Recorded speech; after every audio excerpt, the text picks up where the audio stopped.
Mech Touch. Chapter 40 Finals. When the Kirby entered the workshop, Vess looked grim at the amount of damage it sustained. The fragile shoulder laser mounts were total losses, while the knife wound that disabled one of the arm cannons was very hard to fix. In addition, the overheating damage from the first match still plagued the mech's internals, in addition to the abrupt fall that certainly knocked a few things loose. All in all, the Kirby could be fixed in a week. As it was, Vess only had an hour or two at most before the Kirby was scheduled to enter the stage for the last time tonight. He glanced at the arena, where the top favorite of the newly instated Fusion Cup trounced his opponent handedly. The top pilot of the Cup, Christopher Yang, happened to be the number 3 seed of the Young Tigers exhibition. Unfortunately for him, he got knocked out in the main tournament by getting matched against the predicted number 1 Mech pilot. Thus, everyone inferred that the Yite offered somewhat of a second chance for him to win an actual prize.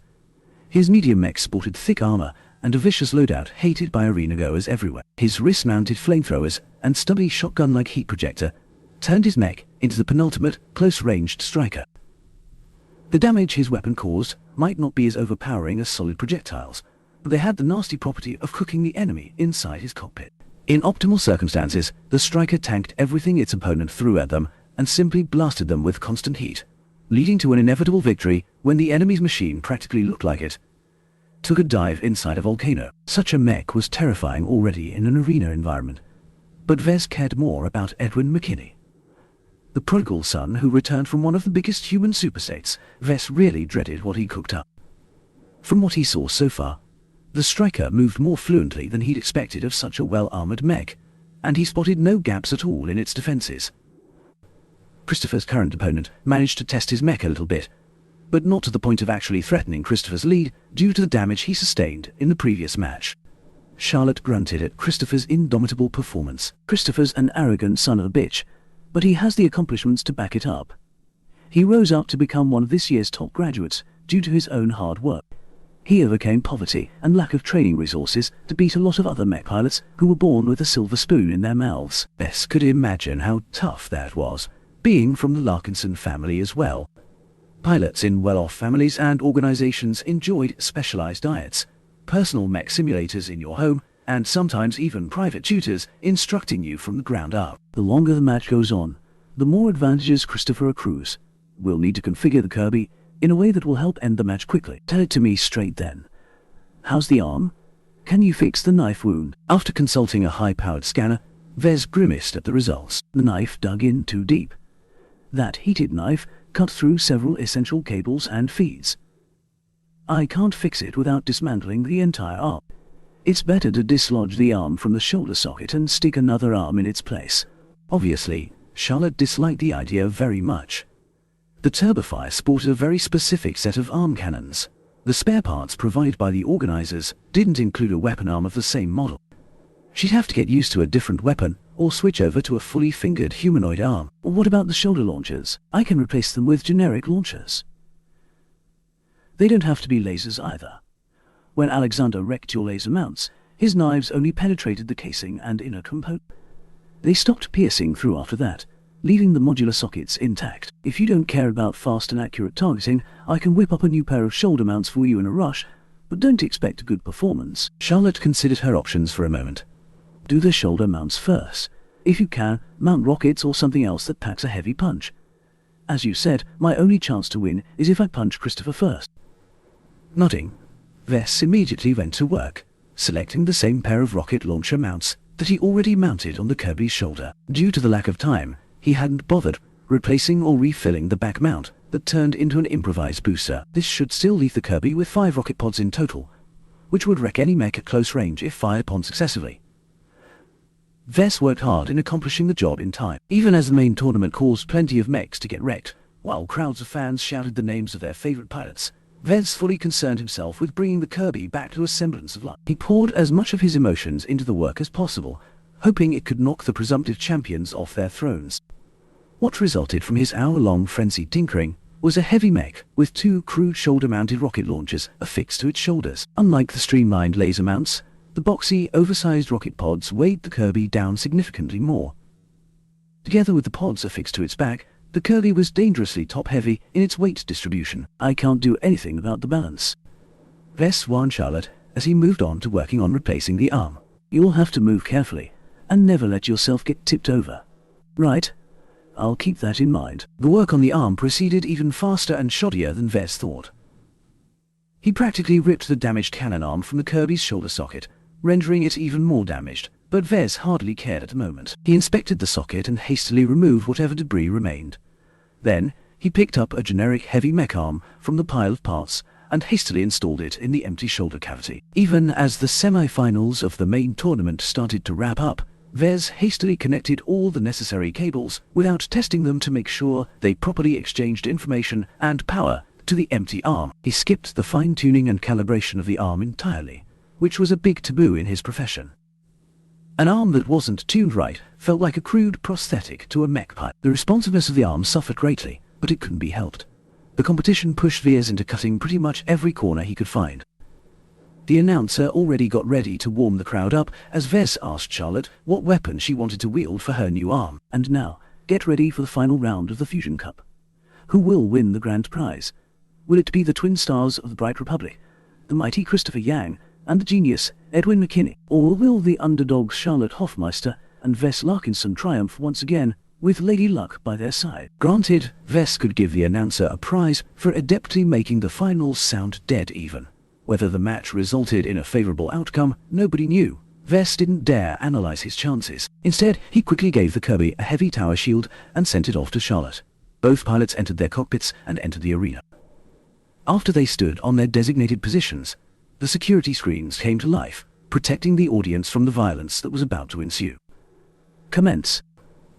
Christopher's striker sported the same loadout as the last match, which was an excellent decision on his team's part. Heavy mechs could be tough to peel apart, and a pilot as good as Charlotte wouldn't let an enemy come in close without paying for it, as she had proven in her first two matches. The first seconds of the match happened to everyone's expectations. Charlotte fired off her soul arm cannon while keeping her tower shield to the side for the moment. The cannon detonated squarely against Christopher's thick chest armor, but only managed to leave a lot of soot and a shallow crater behind. Charlotte waited for her cannon to reload and shot again at the same spot, managing to dig a little deeper. "Oh, what's this? Christopher is nakedly provoking his opponent. He's not bothering to dodge at all." The naked arrogance in Christopher's heart came out in full display. The striker kept striding forward in a slow but constant pace. Each shell that exploded against its chest only managed to deal surface damage to the armor. The internals remained entirely unaffected. "I've got more in store for you," Charlotte frustratingly yelled as she launched the rockets from her shoulders. She actually fired them a bit further than optimal, but perhaps she figured it was better to make her move before Christopher changed his pattern. The inaccurate but powerful rockets flew straight ahead, most hitting nothing but empty air or the arena's security screen. What rockets did hit Christopher's mech spread out their damage, leaving the machine a bit disheveled, but still fully intact. Vess gaped at the sight. It was one thing to treat a shield's armor, but to adjust the entire armor scheme of a mech in just half a day's time boggled the mind. This goes beyond the competence of a novice mech designer. Edwin's at least a journeyman in the standards of the Bright Republic. Perhaps he's even a master. This was the first time he truly felt he was a frog in a well. The galaxy possessed limitless wonder and countless treasures. Though it irked him to admit his current capabilities could not even touch Edwin's shadow, he was confident the mech designer system could pull him up to the standards of the bigger and wider galaxy in time. "I wonder how the system is doing. It must be feeling a little cramped and lonely in my comm unit." Though Bentheim welcomed every visitor with a smile, Vess was under no illusion that much of his actions were monitored. Perhaps he might not warrant personal attention from an actual human, but he was sure there were dozens or hundreds of automated programs tracking him from cameras, microphones, and countless other sensors. Only in the safety of his workshop, where he meticulously controlled his own workspace, did he truly feel safe in activating the system. Keeping my system locked in my comm unit is tempting fate. I should try and find a better solution to house the system once this ordeal is over. In any case, Christopher reached his optimal range. With one arm, he activated his flamethrower, and with the other, he fired his stubby heat projector. Waves of visible and invisible heat combined with each other to crash against Charlotte's practically immobile frame. Much of the heat was absorbed by the shield, but due to its shoddy materials, its forward-facing layers already started to melt. Christopher fired his weapons constantly from the same position, essentially battering the shield with heat. Charlotte kept up firing her soul cannon, only to slowly peel off the chest armor layer by layer at a snail's pace. It truly impressed the entire crowd how well Christopher's mech withstood the barrage. Seeing that her shells got dispersed without effort, Charlotte grunted in frustration and tried to charge forward. Unfortunately, the tower shield weighed down the Kirby too much, but even without the burden, Christopher widened the distance with ease. It was perverse how Christopher's mech boasted armor almost as good as Charlotte's, but with only a fraction of the weight. The match wound down as the Kirby suffered a slow death. Charlotte's ballistic cannon finally malfunctioned due to the internal damage it accrued by all the heat cooking the mech from the inside. It signaled the end of her chances of ever killing her opponent's mech. And we have a winner. The crowning champions of the Fusion Cup are Christopher Yang and Edwin McKinney. Congratulations to Larkinson and Hofmeister for putting up a valiant struggle. Please give it up for our hometown boy and girl. Perhaps admitting that this competition's balance was grossly out of whack, the audience clapped appreciatively at Vez and Charlotte's efforts to fight to the very end. Somehow Vez felt most of his frustrations fade away. He got over the unfairness of competing against a prodigy who studied at an elite institution and using his advanced knowledge to his advantage. Second place is good enough, especially since I never intended to compete to the very top in the first place. From all the attention placed on him, Vez felt optimistic he could find a customer in the crowd. While Edwin proved his overwhelming dominance in the local mech scene, he was too unapproachable. Everyone could guess he was meant for greater things. As someone who never left the Republic in his entire lifetime, Vez put up a respectable fight, overcoming two opponents with luck and skill. Well, mostly skill. You didn't get to reach the finals if you lacked the qualifications to work as a proper mech designer. As the two teams met in the middle to shake each other's hands, the organizers set up an impromptu podium nearby. They waited for the announcer to finish his spiel so that they could accept their awards. So, can you give me a hint on how you made Christopher's mech so durable? The elite mech designer peered his eyes at Vez as if he was an unworthy bug.